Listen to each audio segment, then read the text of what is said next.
Hey, Chant and James, thank you for coming in. Both of you have really tremendous, marvelous background, just outstanding contributions in so many different areas. And so it's such a pleasure to have you sharing your deep insights with my audience. Thanks Well, for we're having honored to be here. Yeah, thanks for having us.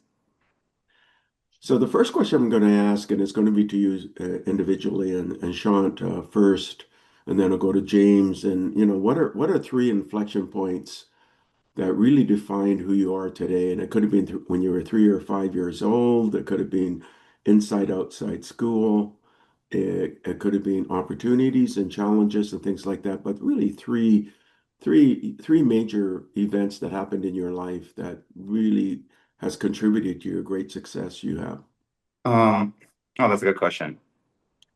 It's a difficult question to answer because I think there's more than three. So to narrow it down, one is not just an event. It's, I think, my father's approach to work or the importance of work at a very, very early age. Both my brother and I, my older brother and I, where I would say forced to join the family business at early days, 6 years old, 7 years old, and so on. He didn't believe in summer breaks. He didn't believe in spring break. He believed that at any point in time, if you had free time, either you spent it with your family or you went to work. At the time, it was a difficult notion because his mechanic shop, which was where I worked, was right across the street from the beach. So all you saw is children, skateboarding and surfing and alike. But over the years, I think that was the most critical point of understanding what work meant and what it contributed to a family and to your future. Like it was very, very important. He was an immigrant and he came here with nothing, and he somehow fed us all and got us all along our way. So we saw how hard work actually materialized into a good life, if you will. So that was one. The other inflection point, if I had to think about it, would be when I decided, very, very difficult decision, to drop out of college and effectively take the family business. It was a difficult decision. I didn't know it was going to be long term or not, but I knew I wanted to try it. I knew I wanted to be part of the family business. My father asked me to do it. Um, in that business, over some time, I realized this is probably not the path for me. There was a limitation to the business scalability, and then one day, a gentleman came into my life, a customer recently arrived from Paris, pulled his car into the shop and asked if we can somehow fix and refurbish his transmission for a limited budget that he had because he was being quoted astronomical numbers. We fixed the car in about 10 minutes because it was a very simple fix, and then handed the car back to the customer. That customer, named Olivier, in his French accent, very handsome man, went to the back of his car and brought me a box of a tough book, a tough case, opened it inside, and there was a bunch of EDO memory chips in there and two SD RAMs. And he told me that this was gold and that I should go figure out how to monetize this. And that sparked, I would say, an interest in technology from that point in time, and then I was all in essentially. I started dissecting the model and dissecting the business, trying to figure out how to participate. And I would say that was the second inflection point. Third inflection point are the children. When my wife announced that she was pregnant with my daughter, it was one of the worst times of my life, one of the most challenging times of my life, both personally and career. I was struggling a lot. My first reaction, unfortunately, was, "Oh, please say it's not so. I'm not ready." And throughout the process, I was as nervous as possible. As soon as she was born, as soon as she was in my hands, I felt that everything would work out as long as I worked hard towards figuring it all out, as long as she was the goal. And somehow miraculously, I got through some of the biggest challenges. And today, I think that is one of the biggest inflection points of my life as to where I am today, because I changed a lot of things about work and how I operated and what I did and how I approached things as a direct consequence of being a father. So I would say that was a three.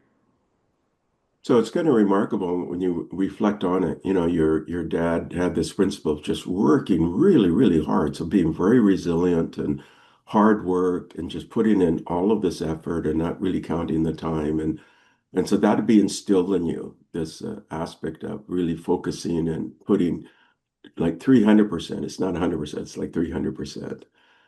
and then you taking over the family business at your or contributing to your family business at your father's urging. You dropped out of school to do that, and then this customer walks in and he opens up your eyes. I mean, you did a really great job, right? Your shop did a really great job, and Enjoyed he it. said, "Yeah, here's this great opportunity for you. These things, they're really tiny. You're thinking, oh my God." Yeah. Uh, And you know, I really, really, truly enjoyed working for my father, and it was very difficult to break his heart when I left. But you know, my father today, he's 82 years old, going on 83. His shop still exists. He goes in every single day, and you see him with his little glasses, rebuilding a carburetor. So it's a wonderful thing to see. So anyway, I hope it continues.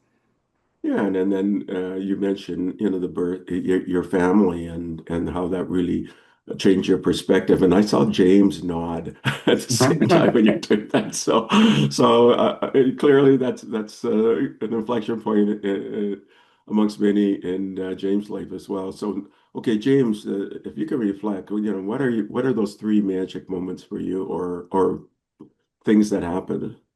Yeah, I would say a lot of mine probably came from a military family, and I think early on, being a military family in the '70s was tough. We had one income. We moved from base to base around the world, and I think my father was full career Air Force, and I was going to do everything except the Air Force at that point. So I signed up for the Marine Corps shortly. I was inspired by the events that happened in Beirut in '83. I moved here in '81, and in '83, I knew I was going to be a Marine, and in '86 I joined the Marine Corps, and I was planning on being in it for 30 years. But I think being so young going into the Marine Corps, I had a perspective that it was just a different perspective. I knew it was going to be hard. I knew I was going to do it, and I had planned on doing it for 30 years. That plan didn't work out, which was probably the first major inflection point after being in for some time during the Cold War and then Desert Storm for almost a year, and after being deployed for a couple of years directly. I hadn't been stateside for almost 3 years at that point. So when I did actually come home, and I had to make a life decision: am I going to continue with this, or am I going to leave the Marine Corps and start something new? And I chose to leave. And that probably brings up when I met my wife, which was about 6 months after the Marine Corps. I wasn't ready. I didn't want to be around anybody at that point. And but I fell in love with her the minute I saw her.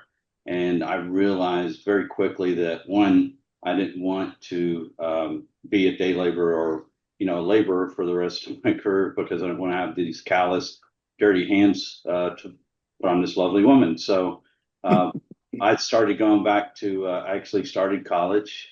And then secondly, she pointed out my biggest flaw, which was this chip I walked around with on my shoulder, which was me getting out of my own way, right? To take that off and set it aside and say, I can be successful despite who I am, or who I'd become at the time. And she taught me forgiveness, love, and grace. And I think from that was big. And I would also agree with Chant that the third was having our daughter.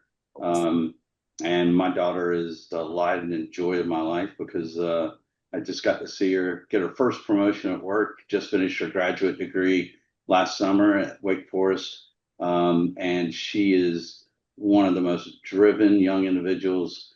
And I'll often joke to Sean, it's like living with a 70-year-old daughter, because she comes home for work and she starts assembling these 3D puzzles.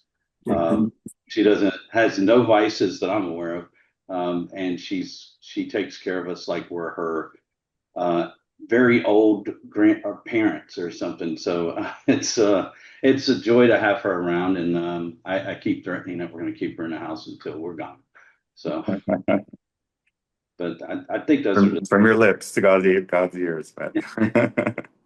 Because that's really, really fascinating. I mean, you grew up in a military family and your family was in the Air Force, but you decided, no, I didn't want that aspect of Yeah. life. Probably because you knew it, right? So, and so you chose the Marine Corps. And of course, Marine Corps is known for rigor and hard work and dedication and commitment. And you thought that was going to be like a 30-year career and things like that. But you come back from Desert Storm and you think, you know what, and you meet the love of your life, and you talk about love for, grace and forgiveness and things like that, right? So, in fact, I would say love, forgiveness, grace, and another G, so FLGG, because you have a girl, a daughter, who created Yeah. magic in your life, and you thought, you know what, I'm gonna have to go to school and maybe do something that's different. And really led to your professional career. Now, I know can you talk a little bit about your educational history, and then we'll go to M theory. Sure.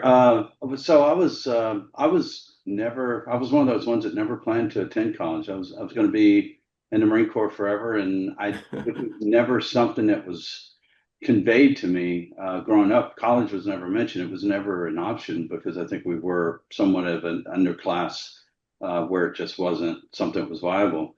And after the Marine Corps, I met my wife, and she had just finished her undergraduate degree, and that's how we met. Was she had finished college, but I had no direction, didn't know what I wanted to do if I did go to college. So I kind of modeled myself after her father, who I had great respect for, and he was a in accounting with Planters Lifesavers Nabisco for 30 years, and then he moved into tech later in his career. So I said, if he's got an accounting degree, he's got his stuff really together, I'm gonna follow that path. So I did a double major, small little university called High Point University, outside of North Carolina, and it was private school. I carried a lot of debt for a while Yeah. with that, and then but I got my accounting degree, and I got a double major of business and accounting, and I was studying for the CPA and the CMA exams. I was going to be a certified management accountant, which was my ideal. But halfway through that, the exam prep, I had a friend come up and ask me about building some type of record system for his law firm. So I ended up building him a Paradox database, and it kind of moved from that. But sure, probably a decade later, I felt like I needed a graduate degree, and I was choosing between a school in Chicago that had a great data science program, and then Villanova University, which had a new data analytics program. And I chose Villanova because of my background, and I loved their Seritas Unitas Veritas perspective of the world, being the only Augustinian university are in the country. And then I started my PhD um, probably about 6 years ago, and I really wanted to focus on leadership and the organizational analytics of leadership. So I've found a deep passion for learning and for teaching along a way that I never expected to find. I've been blessed to be able to teach graduate school at a couple of universities, and I think one of the true joys is inspiring others, and that they know that they can do more. All right, I think that's really something I've really enjoyed, and that's why I've continued to pursue my own academic path.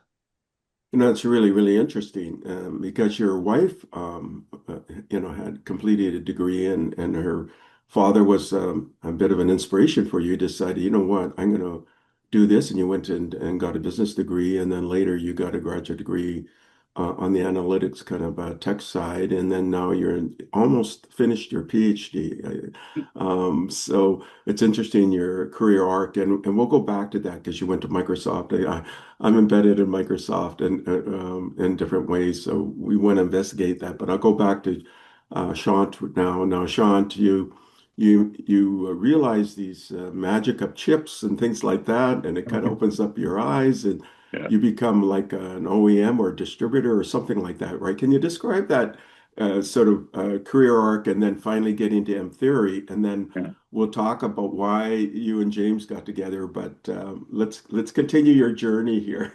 Sure thing. But first of all, let me just say how lucky I might have found James, and he graciously joined us on our team because I wouldn't have executed or even been close to executing the mission as we are if you hadn't joined. So thank you, James.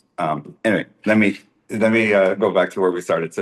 So Olivier gives me this box. I open the box. I have no idea what to do. Now the important thing was about a year prior, I ordered my first PC through a friend who was a white box PC. And I loaded a software on it called Automagic, and to run the automotive service, a service tighten up mechanics, let's say at the time. And so I was getting comfortable using a PC. It was my first real PC that was my own. And when I got the box of chips, the first person I called is the friend that assembled my PC. And I asked him, because he had the business, if he would consume or he would purchase chips from me instead of his supplier. And he agreed. And my very first 100 chips were sold within the first hour of that receiving that box. And so I ordered 100 EDO memory chips and a few SD-RAMs, and I hand delivered to my friend. And that kind of started the path.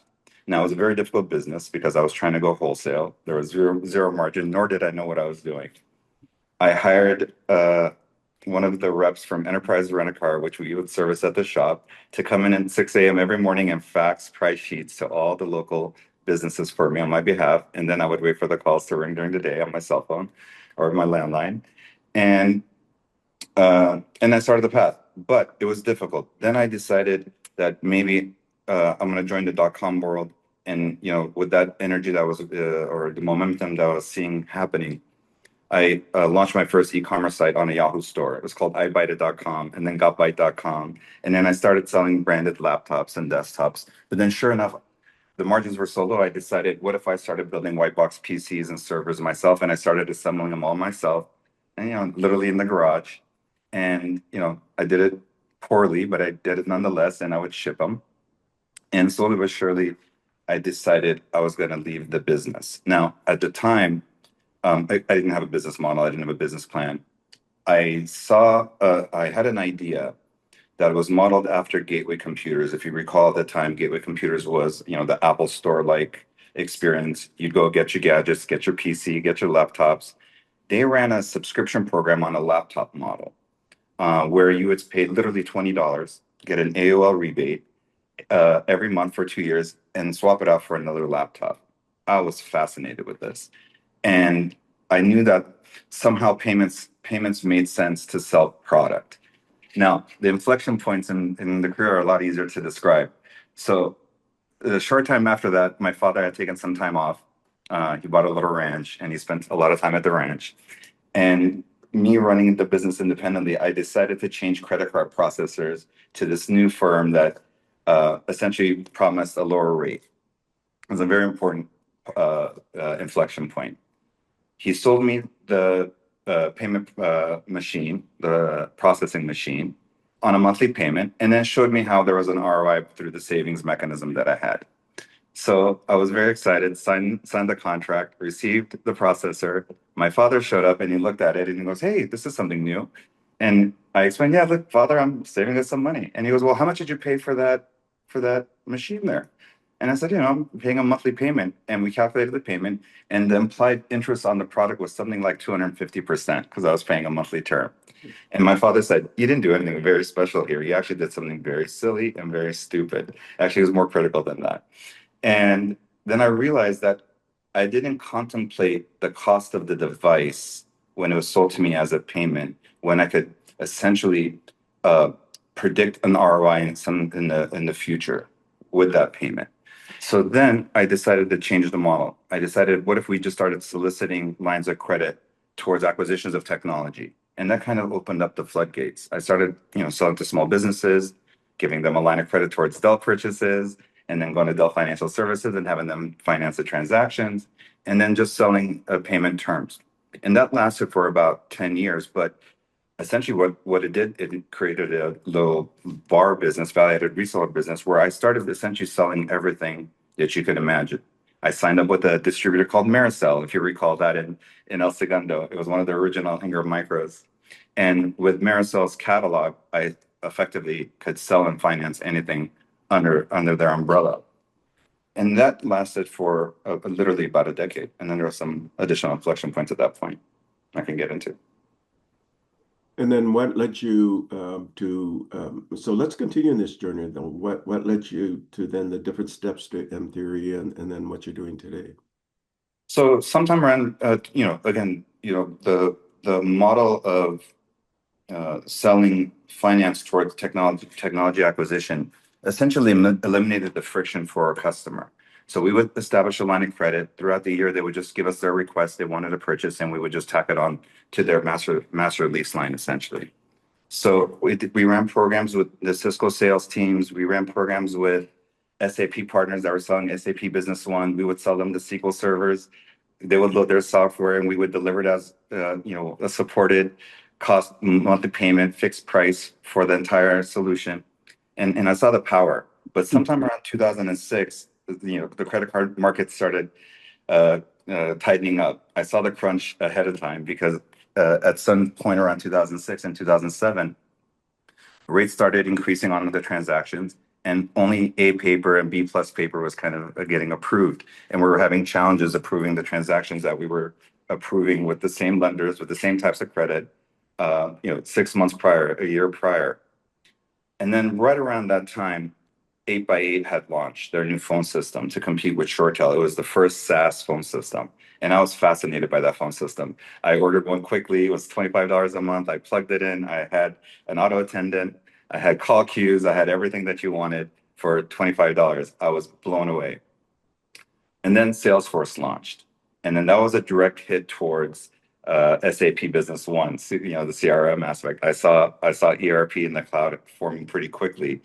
And my thesis at the time was the catalyst to the adoption of the subscription economy wasn't the better technology, even the ease of use.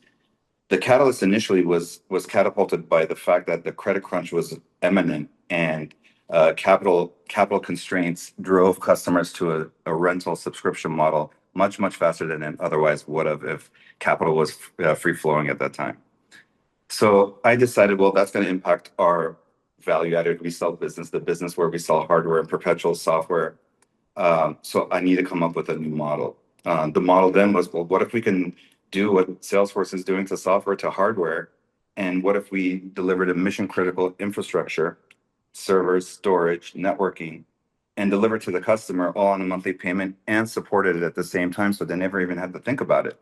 And then we would just scale. And over time, similar to the previous 10 years, what if then we just expanded to the various dimensions of the business? Voice over IP. I started selling ShoreTel on a cost per seat model with no on-prem. I did the same work as Cisco Call Manager, $100 per seat, by the way, at the time.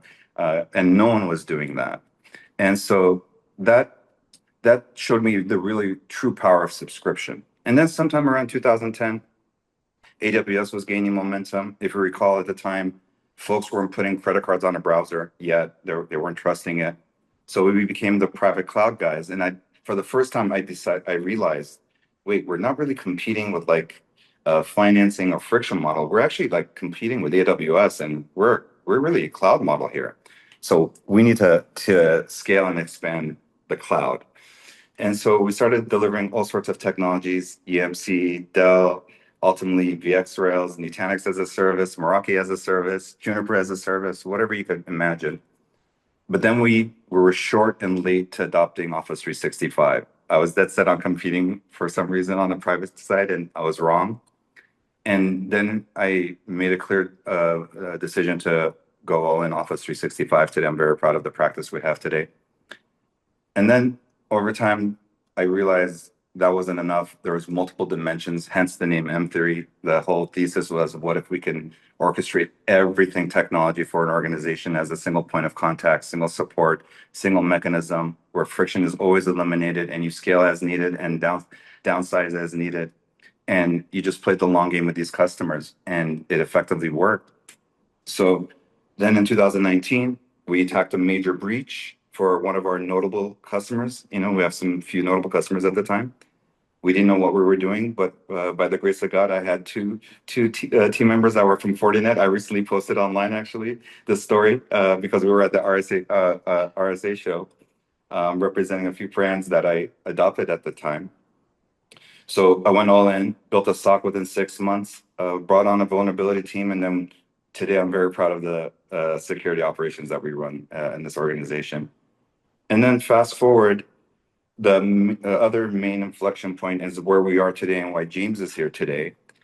Sometime, in the late 2022, ChatGPT launches. The following year at the RSA conference that I was attending, right before the conference, Mira Murati had that infamous interview where she fumbled on the answer on if OpenAI is training on YouTube data.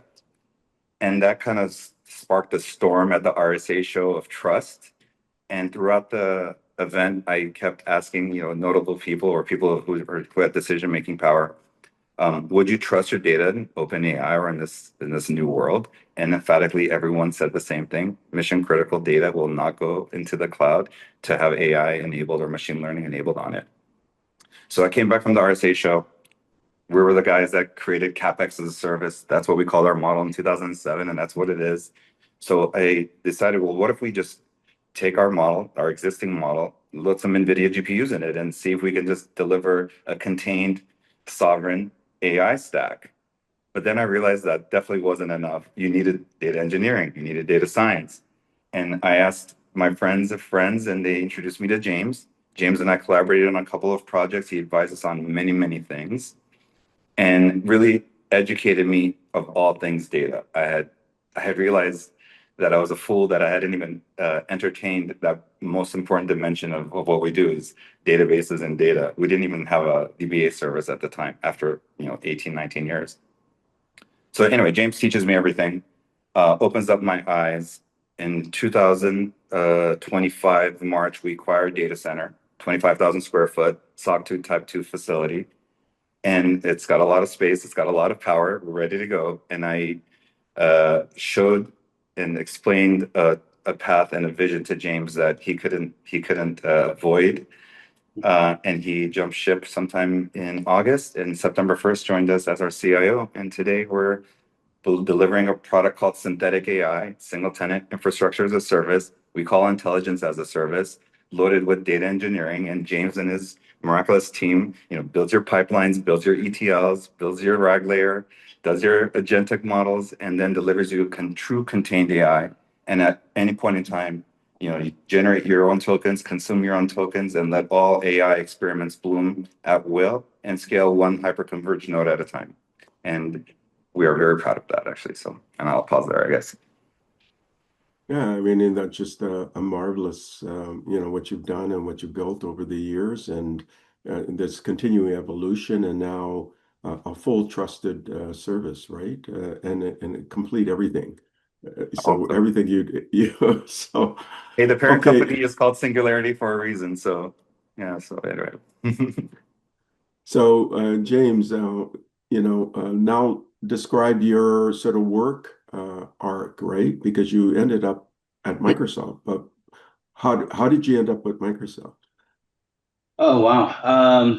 So I guess 2009, I'd been at Avanade doing a lot of Accenture projects. I was part of the Jupiter Foundation with Chevron, where we literally took business, they called it service-oriented business intelligence, and it was a research paper from England. And we were to take that and make it rubber meets the road. So it was a collaboration between Accenture, Avanade, Microsoft, and Conchego at the time. So it was a multi-year engagement where we were taking their waterfall methodology that they had developed and spent millions on, and we were introducing Agile Scrum. So after 3 years of that, then we basically had to take that and go to another customer, another oil and gas, and then I went from there to a customer up in the Northeast that was FinServ. And one weekend before Thanksgiving, one of my leadership called and asked if I wanted to help participate in this thing at the New York City Data MTC, Microsoft Technology Center, where we were to take this new product called it was Data Allegro that became Parallel Data Warehouse, and to prove out that we could take hundreds of gigabytes over the weekend, over the holiday weekend, and have reports for a marketing firm out of the UK, a major one, and spit it out. So we did the work. I came that Friday and spent probably the next week there loading the data, bulk inserting it, and everything else, and it was successful. And then the one that it was part of the incubation team because it wasn't a product that existed yet. So the GM of the incubation team asked me if I wanted to join Microsoft, and I was like, well, I've never considered. It was never on the list of things to join because I enjoyed consulting. I loved working with the customers day to day, and I'd worked with a lot of Microsoft consultants with MCS at the time, and they were great technologists. So I was like, sure. And from that 2012, I started at Microsoft, and I spent until last September, I guess, with them. So spent a lot of time in incubation, and then went from incubation to the FinServ to financial services and insurance strategic technology unit supported the East Coast and parts of Canada for a long time, and then federal and other places as well during my time. But that's really how I got into Microsoft. It was never on the bucket list. I want to work at Microsoft. It was this kind of by chance one weekend. I never turned down an opportunity to try something new. So it came up, and I was like, sure. Called my wife. I said, hey, I'm gonna be on the road for Thanksgiving. Is that okay? And she's like, you're good, Chief. That's pretty much all she said to me. And then that's how I met Microsoft, started working at Microsoft. So simple. And then how did you meet Chant? Describe that journey. So Chant, we met through a mutual friend at Microsoft through a security incident. And I was starting to realize that the security people that go in through either a breach or through hardening, through anything like that, they build this rapport and this relationship with customers. And with that rapport and relationship, they have this trust as a trusted advisor, which is critical in consulting, right? You always want to be the trusted advisor more than anything. And he reached out to me. And I think during all the time I worked with him, I started realizing that as soon as they gained that trust from the customer, the next question that inevitably came and always came out was, do you guys do data? And the security guys are always, nope, we don't want anything to do with it. Because even when they did the LDAP integrations, they didn't realize that that was a type 1 slowly changing dimension, which was basically an overwrite and replace.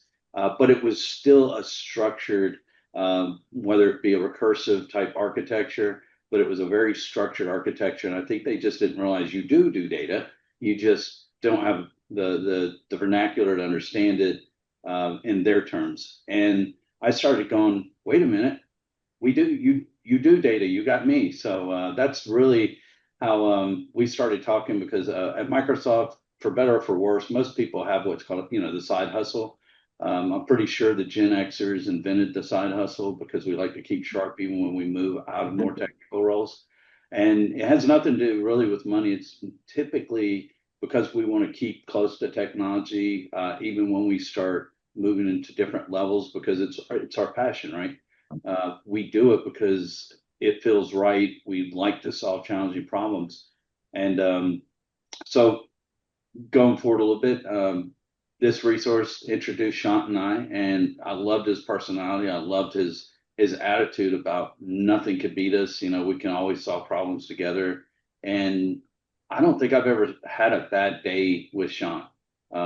He's the type of person when you go up and you start talking to a customer and you see the excitement and the joy that he takes in pleasing customers and really doing those challenges. I was like, the first opportunity that I did get to work with him, I was like, absolutely. I'm burned out with the big corporate world, the rigor and stuff. Not the rigor, but really some of the infighting, if you will. And he gave me an opportunity to come here, and I jumped at it. I was like, this is great, because I do think there's going to be a convergence back to, especially when we start talking about siloed information or leakage from machine learning and training and security with intellectual capital, intellectual property leaking out, that I think there's going to be a need for these data centers to actually host and train models to protect the IP and the intellectual capital that's gleaned. It was definitely part of my plan to do that eventually, but the opportunity arose and I took it. So I appreciate it. I don't put a lot of thought behind decisions. Can I interrupt with this one comment? Okay, so here's how you know James is passionate about what he does, and he's the right guy. He works very hard. I know how hard he works. Throughout the last few years, I see the late hours. But when he started full time, he said, "Hey, listen, I'm gonna start coming every 3 to 4 weeks, maybe even sooner than that, from North Carolina." And I said, "Yeah, please. We have a lot to build. We have a lot to accomplish." After the second trip, he said, we have a lot of work to do still. So why don't you just order me a Murphy bed? So we did. And, for the last, I don't know, 5 or 6 months, our friend James here flies in town, sleeps in his office, works till 2 to 4 a.m. every night. And I show up around 4:30 or 5 and he gets up and we have our tea and we start our day. So he is as committed, or he should be committed, but he's as committed as any individual you would ever meet. So very, very excited to work with him. Let's see how this plays out. But you saw this prior to him coming on board, right? Yeah, So definitely. that's what you're saying as well. You talk about a side hustle because I think Microsoft allows side hustles, right? Yep. You can do moonlighting. It's allowed, which is Yeah. rare. Yeah. So It That's is. fine. I don't know that it's officially encouraged, but the key is that it can't interrupt your day job and that it not compete against them. So I think it's a great way for technologists to not only collaborate on different projects outside of their normal jobs, but so many of us worked together on just new ideas and how to leverage a lot of the Microsoft product stack that we sold or worked with on day to day. And I think it's a unique situation and opportunity, I think. But to be able to work with really great colleagues like that and collaborate, it just builds really good relationships and solid footing on the technology stacks that we support. So. okay, so Sean, who should use your services? It's kind of like everything It's services, everything. right? We're just like the theory says, the theory of everything. We serve everyone and every size. And one of the things we do here is we're not trying to scale hundreds and thousands of customers at a time. We're select with our customers because we want to deliver a valuable service. And each and every customer communicates with us on Teams, like each and every customer. Imagine that. The executives, the IT directors, we're all collaborate on real time. We have customers such as the largest oil producer in California, largest oncology practice in the West Coast, and brand names that everyone recognizes. So as well as small mom and pop businesses, real estate firms across the board. We're delivering any business that requires or is enabled by technology. We deliver it as a service, essentially, and we deliver it in a cost-effective manner. One of the other inflection points I had many, many years ago was, or not even an inflection point, really a foundational decision that I wanted to make is I didn't want to build sales teams. I didn't want to build sales and marketing teams to start selling widgets like everybody else. Instead, I thought, if from what I saw, sales teams always worked and operated under quotas and under timelines. And I felt that wasn't aligned with what the customer would want. So instead, what I decided to do is maybe let our trust be built over time and let us offer some services that the customer can taste, and we deliver some value adds, and with those value adds we establish a long history with the customer. Today we're realizing a under 1% churn rate with our clients over the last 6 years, so we're compounding customers year over year. So that I think that uh, nature approach to the customer where we're just trying to be of service to everything they need, technology in every aspect. And if you have third-party vendors, we'll collaborate, we'll integrate, and we'll allow these things to just perform optimally in your environment. And so I think that the customers seem to benefit from that. So let's say a bank decides, you know what, we want to use M theory, but they're already in the cloud with, let's say, Microsoft. How can those two coexist? Well, the good news is you can integrate sites on-prem and hybrid to Azure and to Microsoft Cloud, And that's what we're suggesting. We're not suggesting eliminating the cloud altogether. We're suggesting that mission critical compliant data and the use of AI be contained and in a sovereign environment. And once things materialize in a safe and guardrailed manner, you can then burst back into Microsoft and run production in the cloud, production apps in the cloud. But the development cycles, the training mechanisms, and ultimately the most critical data that should always be private should be retained. Post-production house, for example, would be an ideal customer base for synthetic AI. Post-production houses have compliance requirements relegated by the media companies they serve, the studios they serve, and our stack ultimately is delivered inside their data center under their confines of security and requirements, et cetera, and managed and scaled there. So those that wish or believe that containing their data is eminent and a requirement, those are our customers we serve. Right. So really, it could be anybody, basically. It could be the benefit. Well, we're now going after biotech. We're now going after post-production. We're going after healthcare in a meaningful way. Ultimately, we're going to make our way to federal government, but I know too early for that for now. We do a lot of manufacturing. A lot of customers in manufacturing utilize our infrastructure. But don't forget, we don't limit ourselves to the data center, right? So multi-location, one of the largest roofing companies in the country utilizes us. We deliver SD-WAN on-prem across all sites. We deliver Juniper Mist as a service across all sites. We AP as a service across all sites. So fundamentally, we can scale out organizations in a very low cost manner. We've also built over the last 20 years our own low voltage team. So we deliver low voltage essentially as a service to customers on demand.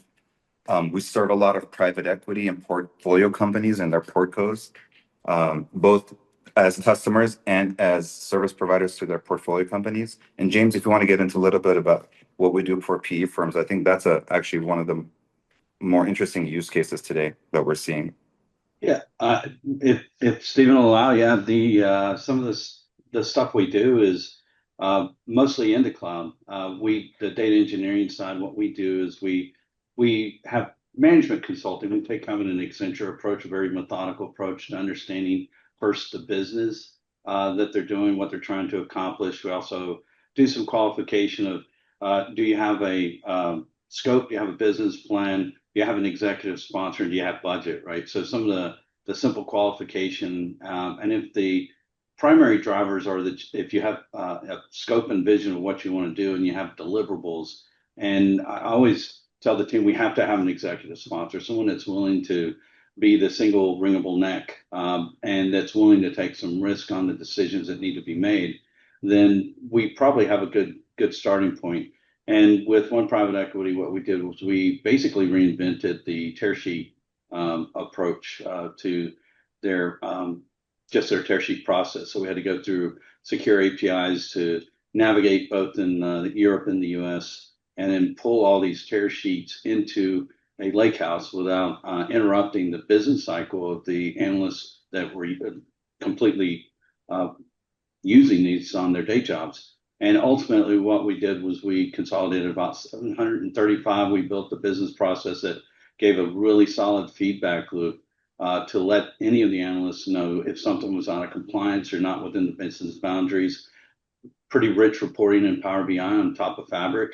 And then we can pull it. We started doing hashing across it, so we didn't have to go and pull every single tear sheet in every day. We just pulled the ones that changed. And inside of that, we are able to rebuild an actual sheet from scratch from the database itself, because we know exactly what all the mapping is dynamically. And then we added some rich reporting. And then I'd probably say about 2 months ago, they realized that they were going to need to build some AI on top of it. So like Copilot, where they could query it, they were looking at a third-party tool. And what I told them was basically I took one of their executives to the side and I said, you already have it. We've curated this data to the point to where it's nice and consistent across different tear sheets. And let me show you something. So I created a prompt in Copilot, and I had it give me like the top 5 questions that an executive might ask about this data. And I clicked on the data, and it generated the synopsis, and it also gave some key insights that someone might not recognize. And he called his executive, and then we met and started this whole new conversation about the move to another platform, because another consultancy had come in and said, here's maybe the direction we want to go. And he says, you know something about that product, don't you? I said, yeah, I introduced it to the market about 6 years ago. So yeah, I know that quite well. So, happy to help you guys where we can. So it's still fun, right? And I think that's always the cool thing about technology is with being around SQL Server so long, since 4.2.1 on OS2 Warp, when I had the opportunity to do master with parallel processing with parallel data warehouse, to see the end of a query that used to run days before it failed, run in less than a minute, and be able to do orphan detection across a data warehouse that's a couple petabytes, was really fun. And it made me want to get up early in the morning and work again. So I would look for that with the technological changes. And I tend to be a little bit more cautious with all the new shiny objects, because I know that over time, the things that have always stood tried and true are the fundamentals. And as long as those fundamentals are maintained, then it's great to experiment and try new things. But we have to have a foundation first. And that's really what I always try to build with the new customers and stuff. It's a little bit slower up front, but it's worth its weight in gold to do any of it. So Let's say there's a large conglomerate out there and they want to do some new kind of enablement, but and would you do a joint venture with them and do a proof of concept and even fund it yourself initially just to prove that you're so confident in what you're doing, or you do they have to have some skin in the game as well? I mean, how far are you willing to kind of take? You're so confident in your ability to deliver value that you'll say, you know what, we're going to build you a POC just to prove to you just how valuable this new capabilities we can bring to you. Can I take the initial part, James, and then you could jump in real quick? sure. So you said POC. So another decision I made in around 2019 was, everybody does a POC, and soon enough, the POC acronym changed to POV, proof of value, and inevitably it was always the same thing: a limited trial version of a license or a limited scope version of a solution. And the decision also not to have sales teams or blast marketing teams. I needed a way to scale our services and effectively reach a lot of customers. So we created a model, our marketing approach model called Proofs, and the tagline is Extended Proof of Production, so XPOP. And what we do with XPOP is we take branded technologies, whether it's Azure Fabric, whether it's Juniper Mist, whether it's Stellar Cyber, CrowdStrike, Palo Alto, you name it. We decided, what if our customer acquisition costs were not to a marketing firm or to Google? What if our customer acquisition costs, when we meet a customer, we deploy full production services, and we do those for extended period of time, because we're playing the long game. We're not playing the short game. And as I mentioned, my whole goal is to compound customers over time, as we have been doing. And no one's looking for an exit here. One day, hopefully my son will run this company or be part of this company if I'm so lucky. From my lips to God's ears. But so with this model, as we approach new customers and they are interested in testing various technologies, we deploy them for like a year at a time, 6 months at a time, because we believe that we're going to have a long-standing relationship with these organizations. And if by the end of the period we haven't delivered value, then shame on us, we don't deserve that customer. But if we have delivered value, the compounding effects of a under 1% churn really are powerful and meaningful. So as always, long game is the most important game we play. And so that's our approach to proof of concept. So today, one of the things we actually do is we call AI Blueprint. And in AI Blueprint, we take an Azure Fabric instance that we pay for, a small instance, and we ask you to give us a data source, and we show you how James and his team can manipulate it and what the outcomes could be. And then that led us to developing a service, a data engineering as a service model we call Data Custodian, where what if we became an extension of these customers we serve above and beyond just the Fabric instance or things we're doing, organizing their data? What if a whole team was the approach, where you get James as architect, or James like folks as architects, you get DBA services, you get Power BI engineers, you get data engineers, and you roll that up in a scalable, expandable model to our customers as an extension or talent extension of their team. And it seems to be resonating well with our customers. So that's our approach to proof of concepts. Depending on the size, more than likely we'll pay for it ourselves, and we'll show customers what the power of what James can do and our team could do. Yeah, and because you've got that data center, it gives you unlimited capability, basically. Exactly. Let all flowers bloom, my friend. Let all flowers bloom.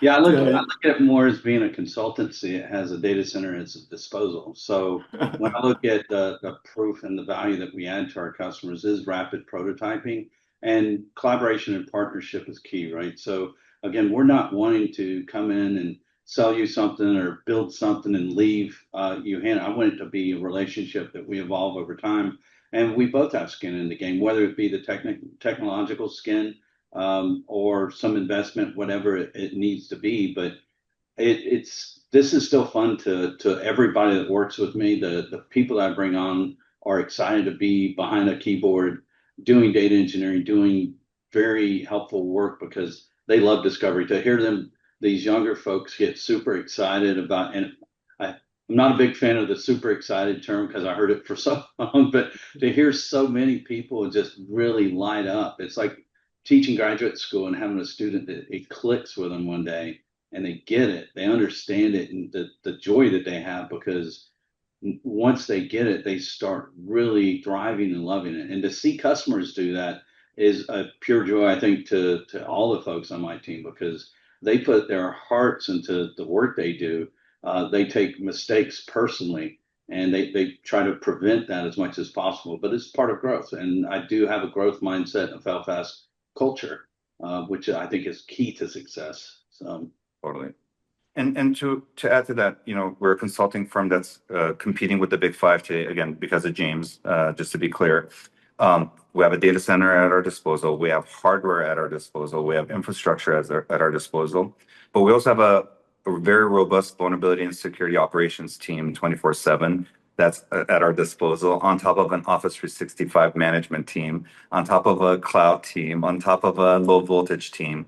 And it's a kind of a unified approach, hence the name M Theory, to delivering infrastructure and at highest scales and most critical scales. So again, we're proud of what we built. We're early days. We're not successful yet by any means whatsoever. We're just getting started. So I'm pretty excited about that. At 52, we're just getting started.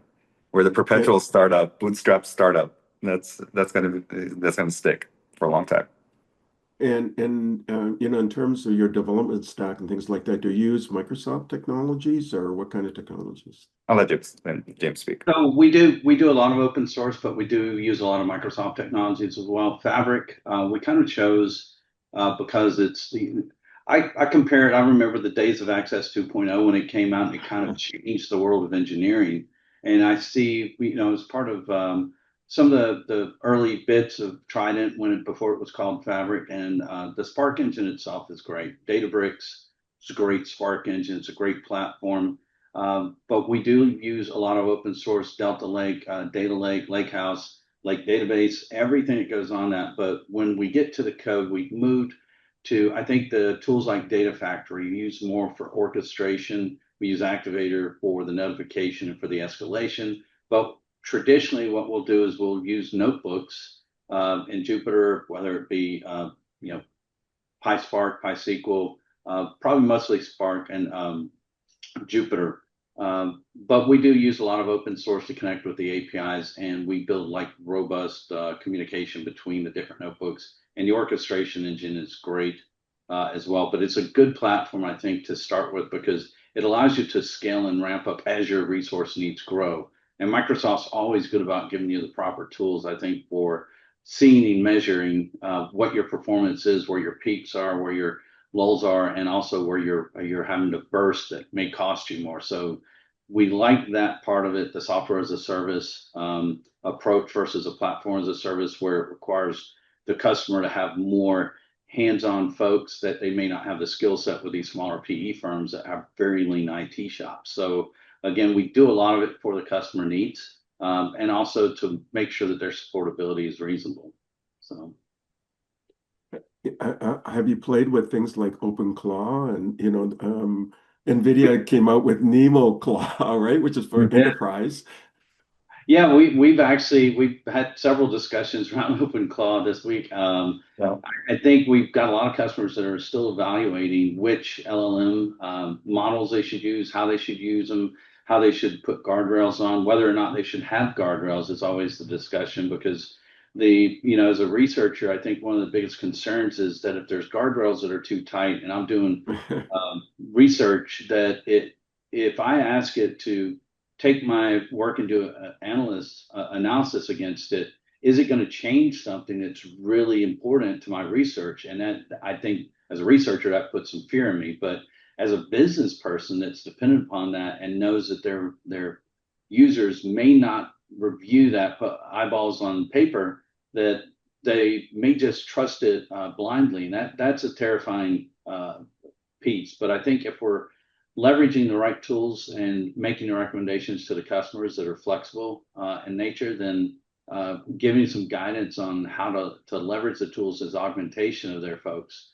rather than replacement, then I think we're going to be a lot further ahead. But yeah, we assess a lot of them every time they come out. We have some tools where we can actually build them in the back end as agents and really test them out at a higher level and see which ones perform, which ones don't necessarily, and keep an eye on them so we can make sure, because everything's going to change regularly, right? The more variables that come into each model and the number of corpora that they implement into them is going to make it even more exciting, I think, in the future. So, but yes. Have you played with Foundry as well? Microsoft Foundry? Or? Yeah, Foundry was one of the first ones. When I left Microsoft, we were doing a lot of Foundry. It was still relatively new. Again, I think with the SMB market, the small medium-sized business market, a lot of what we see is again lean shops. So we have to be very cautious about what tools we implement because the fear is a big factor in some of the decision making. So tools like Foundry can make it really important for the customers, and they can also actually help with the agentic AI and stuff and the understanding and how to make them useful quickly, and then distribute it around the organization as well. So I love the idea of a purview in the organization where things can be promoted and endorsed and also be gatekept to prevent it from leaking out or anything like that. So tools like that are critical to SMB markets, but understanding them takes some time in most cases. Yeah, I'm just a little bit conscious of time. Can you both go over, or do you have a hard stop in about 4 minutes? You can go over. Certainly. Okay.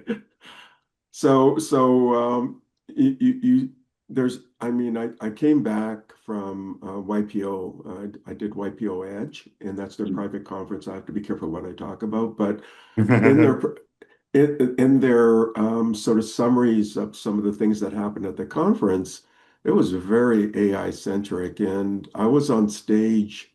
I completed over 12 commitments, right? And a commitment could be, rehearsal calls or whatever, but I ended up being on stage 7 times from Wow. opening plenary to was it 6 main stage events, firesides, right, and things like that. So there was a lot of excitement about agentics. And so what is your feeling about the agentic side? And Chant first, because you're the overall, Yeah. you're the business owner, right? Yeah. Ultimately. So So our thought with synthetic AI is that if we evaluate the usage of software and the features that users are using, just like security has user behavior analysis, we're trying to see feature behavior analysis. We acquired a small company. We're going to announce it soon, a little SaaS company that helps us with that, advance towards that. But our idea is that if we build everything on a contained sovereign private cloud infrastructure, not only are we going to control runaway cost as we do more and more experiments, but as the experiments work and we want to double down, we're going to limit cost. But what we think the movement of agents will be mostly like an inside out deployment or bottom up deployment where we're going to understand what features of specific software users are using, i.e. Adobe for signatures as an example. And if out of 1,000 users, 80% of them are using Adobe Pro solely for signatures, then certainly we can enable an agent that can displace that one feature that most people are using or paying for that software for. And we've tested that model with ourselves internally. Instead of going from Adobe to Foxit Pro to save money, what if we just generated or enabled an online version of signature guarantee, which is kind of the example of what we think is going to happen with agents. We're going to identify features that you guys or users are using where we can automate because we're going to have a full understanding of the environment as we're ingesting all logs and all data and all workflows, and then slowly but surely just feature by feature enable an agent to optimize the workflow. That's at a high level. Yeah. James, you want to add to that or anything? Yeah, I mean, I see the agentic AI as a lot of the workforce of the future for things like passive analytics, right? When we have huge big data sets that may be somewhat curated or somewhat uncurated, and we take tools like Kusto on top of it, can look at structured and unstructured data in the exabyte range. I look at the opportunity to use agentic to basically do passive analytics to help bring value from data that others may have cast aside, but also to be able to use it at a lower power to the consumption costs are small or minor. And then if there is any value, then we can still take a traditional approach of elevating it to a higher business process. But beyond that, I think when we can take the mundane elements, but that are also critical, say we run a pen test that's automated, someone may use Power Apps to actually trigger the event, that we could use some cognitive AI agents basically to review it and make sure that the I's are dotted, T's are crossed to make sure that it's the proper report that we're expecting to see, and then to also do an escalation process and approval process that may be time sensitive. So if it's an event or an activity that happens once a year and it sees something that's critical, that it escalate it to the appropriate resources before it triggers an internal review by an outside company. So it helps keep the business process intact and to also ensure that we stay, I think, on track with a lot of the stuff as well. But I still see agentic AI as it should be doing, in my opinion, the mundane work, the stuff that can be repeated, cookie cutter approach, if you will, but to augment the line of business workers function and to make it's kind of like the example. I remember when we introduced Azure SQL to a lot of DBAs, and DBAs had this natural inclination. I think we're trying to replace DBAs, and my message to them was absolutely not. Why would we replace the most important person that's got this database? What we're trying to do is take the log reviews out of your hands to where you can focus on the performance of the database and the needs of the customers. It's not to replace you, it's to augment you. It's to, take the Enhance you. yeah, it's really to allow you to do the job you wanted to do, which is to be the best at that database you could rather than reviewing logs all day or half the day. So James, in your coding teams and things like that, how much are able to now use AI to support? Quite a bit, I would say. I think there's a debate inside our teams on how much to use it. And what I caution folks is not to become too completely dependent on it. I've even got to the point to where I test Copilot to generate the prompts for Claude or for other AI. I use a lot of the AI that's built into VS Code. And what I'll do a lot of times is I'll use it for basic testing to generate test scripts, to go through the test scripts, and then to do simple things like code check-ins with the proper remarks. And then I'll use open source tools like Mermaid and generate code that will reverse engineer my GitHub repository for a project and document the progress, the process, and what's been happening and what its goals are. And then probably the biggest piece I do is error handling. I want to make sure that it has very coherent and well-structured error handling, which is one of my most hated elements of code. So I let it do the stuff that I don't want to do, and it does it really well and consistently. And I think beyond that, one of the directors and we were discussing basically when we do code that we do it in batches, so we can actually review any code that's generated rather than just assume that it's going to spit out 30,000 lines of code and it's good to go. That's a terrifying concept, but we have to. So, Well, Balaji has a take on it. Balaji, the former CTO of Coinbase, he has a take where like humans perform end to end, AI is man in the middle. So you still need the end to end and validator from the human. So we see hiring more DBAs in the near future. Let's say not Okay, less. Let's say not less. so we're down to our last few questions, and Shant, out of the tech tools that are out there, what are the top maybe 3 to 5 that you use on a regular basis? I mean, everything Microsoft 365, of course. I'm all in Microsoft, mostly Copilot, I would say, for my day to day. I talk to my Copilot on my way to work. I'll have a report or something ready for me when I get there. I definitely am starting to use Claude. I'm seeing the power to use Claude in my own personal work. I'm outputting reports. I'm outputting strategies much faster than I ever did, and they're much more articulate than I ever was. So I'm using primarily right now mostly Grok and Claude. I mean, Claude and Copilot as my core. But I operate in email, I operate in Excel sheets for the most part my entire day. So that's the text I use. But these things can generate spreadsheets and stuff, right? I mean, For sure, for sure, for sure, for sure. It generates it for me, and then I play with it. So yeah. I mean, I even use it now to generate my keynotes. I used to have to manually. It, it's pretty magical what it does. Okay, how about you, James? You've already mentioned some of the things you use, but what are your yeah, top 3 to 5?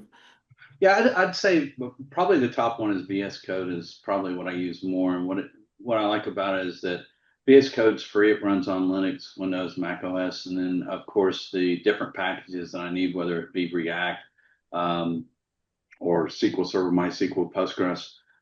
I can load the elements in it and start writing code minutes. And then, of course, I've got the AI piece that's in it as well. Now, I think I find it more useful too because if I do have a spend on it, I can actually set the spend. I can click a little button and see how much I've spent to date and whether or not I need to add more dollars to it, which it usually doesn't. But come the end of the month, and I know it's going to use it or lose it, I start spitting out some stuff pretty quickly. Beyond that, I'm still a big user of Word big because user work. I like to I generate Awful. I generate functional and technical specs regularly. I do use the AI to format it. I am not I would say I'm a creator of a lot of things, but visualizations, I am probably the worst to aesthetically pleasing work because we have much better people that's their passion. And then I spend a lot of time still in database software, whether it be writing notebooks, Jupyter and Python. I spend a lot of time just in notebooks, and then in the database, T-SQL is still. I don't know that I'll ever get away from that, but I'm always looking for new ways to give customers so many. I would say one of the biggest problems I've seen is so many customers with the implementation of Azure, RDS, even Redshift and stuff have moved away from having traditional DBAs. So I think that did kind of happen, but it's more of a cost element because they don't know what they need until they need it. So what I'm trying to do is create tools that can basically monitor for them to ring up a DBA on demand that can maybe bring back some of these folks that understand the engines, the way they work, and not be completely dependent upon the tool just always being there. People still accidentally drop tables, right? So it's crazy, but I would say those are my primary tools: notebooks, Word, and of course VS Code is probably what I live in outside of email. It's interesting. Our chief business officer, we gave him a problem to tackle. We've had a historical problem managing license consumptions of all the various tools, third-party solutions we have, and we needed an interim solution to like completely displace the old way that's been running for the past 6 or 7 years. And about 2 weeks ago, we started on a track of building a small little application to solve that problem. And last night he demoed it, and it miraculously solved the exact problem we're looking to solve. So everybody's a coder. Hopefully, everybody becomes a coder. Everybody becomes top performers, and company and economy move forward. Yeah, it's this idea of vibe coding, right? I mean, you you can just get these things to you prompted, it generates a solution for you. Okay, this is the last question to both of you and Sean. I mean, Yeah. what are your recommendations to the audience and questions you want to leave the audience? I think I'll start, James. You have to immerse yourself in everything AI. Start talking to it every single day, and try to run your processes just in Q&A, just in conversation, so it could start under Copilot could start understanding what you do and start suggesting, and then over the next 2 to 3 4 months, really deep dive into that because if you start lagging in that regard, your competitors are going to far advance. So I speak to the knowledge workers in the front office, not the developers. That's James's side. But I'm already noticing even in our office, there's a hesitation to enabling co-work with AI on a day-to-day process. It's just an afterthought for a lot of people. And I'm encouraging them just use it on a personal level so you can then translate those learnings into your productive workday. So that's my quick advice. Everybody dive in. Just reflecting on that, Sean, out of YPO, out of this Edge conference, they only have one annual big conference. I would say that was like the number one takeaway in that you have to use it. And these CEOs, they have to use it. No, It like has to be natural. integrated. It has to be Yeah, natural. yeah, Yeah. You should yeah. actually ask it for advice, even though when you know the answer. You should ask it for feedback, even though you know you're accurate. Or Because then you even start thinking, yes, or even challenging your answer, right? yes, or even challenging answer as well, right? So, anyway, so Yes. that's my advice. James? And maybe another piece of advice, Sean, is you can provide services to everybody. It's kind of Right, like a total 360 solution to everybody. right. How do they onboard? Like, how do they get in touch with you? Where they say, you know what, I want to do business with you. How All do right. Well, there's a challenge there, but you said onboarding. The funny thing about onboarding, I never really contemplated like building an onboarding process until a few years ago when I listened to a podcast and one of the CEOs of Canva actually mentioned her onboarding process, and I realized that I was leaving a big gap in customer experience. But how customers find us. One of the early jokes I used to say is we wait for people to quit their jobs or get fired because wherever they end up, we become their service provider. That was the early days.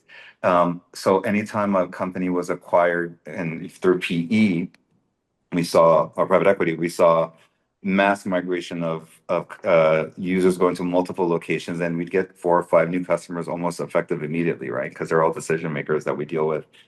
That was one aspect. The other aspect is about a year and a half ago, I started productizing everything and everything so we can serve the channel.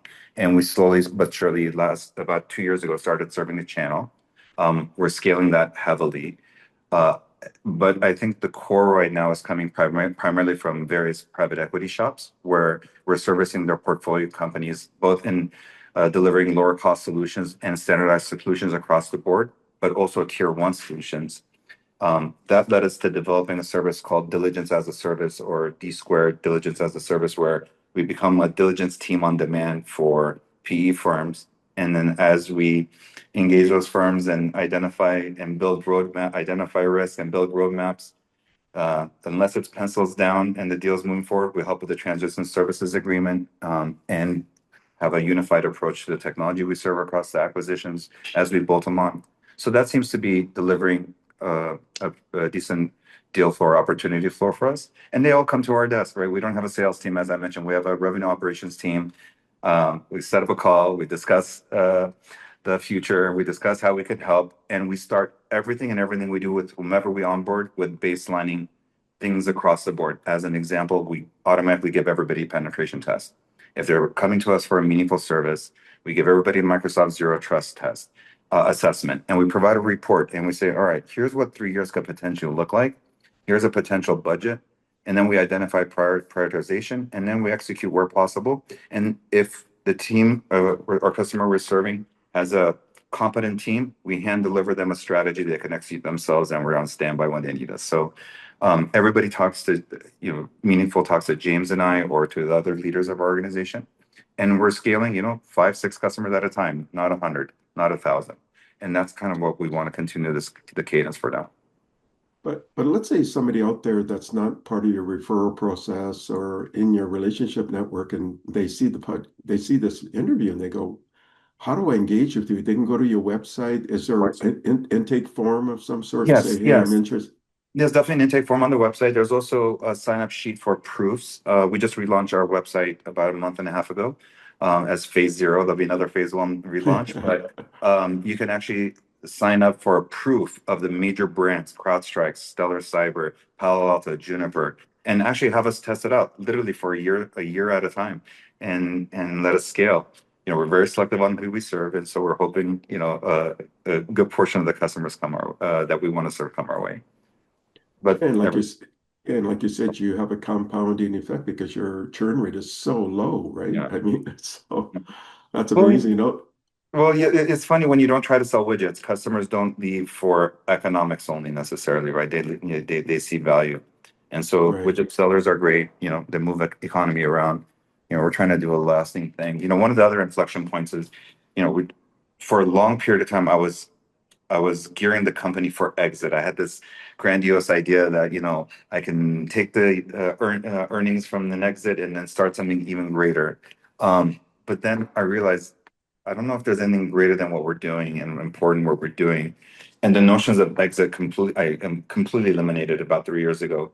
Um, I want to continue to be bootstrapped. I want to continue to serve at scale. And then just with the compounding effects we have, we're at extremely high revenue in the next 5 years anyway. So um, I think this is for the long haul, sir. Yeah, yeah. And both of you have family, and perhaps they'll want to continue into the company. Okay, James. So, what recommendations you want to leave the audience, and perhaps questions as well you want to leave the audience. Yeah, I mean, I think the recommendations I've probably already said, which is start with the foundation, a solid foundation. So if you're going to do data warehousing, follow the kind of some of the best practices of Kimball and Edmond, the fathers of data warehousing. Because what you'll find is you may try to pick one, but in order to be successful, you're going to have to adopt a bit of both, a hybrid approach to that. And when it comes to AI, I think that just like you rightly point out, Stephen, you need to challenge it because it has a tendency to parrot what you say and it wants to give you a positive tone. I'll literally go into the settings if I can and tell it to be uh, not to be verbose, to be blunt, brutally honest, because I need to be challenged with some of my thinking. I need to be told that this just won't work because if I'm told it won't work, I'm going to make it work. That's just my part of my nature. I'd love to be told something can't be done because it's a challenge. But beyond that, I think the biggest key is to understand the business problem that you're trying to solve, especially when it comes to AI, because so many companies have had failed projects because they don't understand the business problem they're trying to solve. And if they don't understand it, technology is only going to accelerate the confusion and the problems that the business problem that you're trying to solve has. So it's like a bullwhip effect in business, right? So if you're trying to adjust your operations or your supply chain to meet demand and you're adjusting the wrong elements of that, then you're basically chasing your tail. Rather than going in more of a straight line, trying to at least, it's like a broken clock is at least right twice a day, right? And if you keep the same line going and you're very measured in your adjustments, then you're going to be closer to target rather than making major shifts. And I think the AI can absolutely help, and it should be used on a daily basis to challenge uh, thinking, but always just remember who the brain is behind the keyboard, uh, and it's not the AI. Oh, it's So us. it's a great thing. I would just say anything that to challenge everything and always have a growth mindset. I'm a product of a growth mindset. Without it, I wouldn't be where I am, and I've still got so much growth to do every day. So that's pretty simple messaging, I think. So. When is your PhD completed? Well, I've got my final defense to do. I've last year I completed just completed my research. I'm very passionate about ethical leadership, even if it hurts at times. So my joy in life is really developing good raw talent and letting people see what they can do.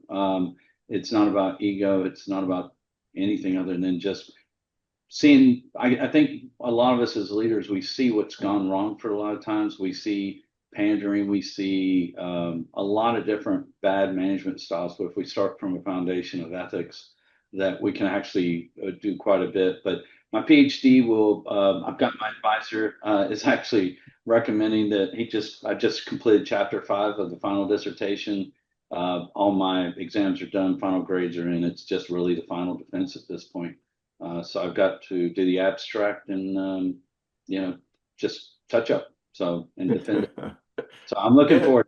So. Yeah, it's a long journey for you too, right? So It is. It's one that I've delayed. I've got even my wife saying, "Why don't you just finish your PhD?" It's almost like I think you have a PhD as well. So I think part of the journey is you don't want it to end, right? And it was never about having the title. It was about having the knowledge and I think the confidence that helps the confidence that builds confidence, right? And I think I was able to gain that. And I never felt like I needed, but I always wanted to, I don't know, help others. And I enjoyed teaching. And one day when I do retire, maybe I'll teach full time again. So I enjoy that. So Well, I'm learning. Well, I'm learning for sure.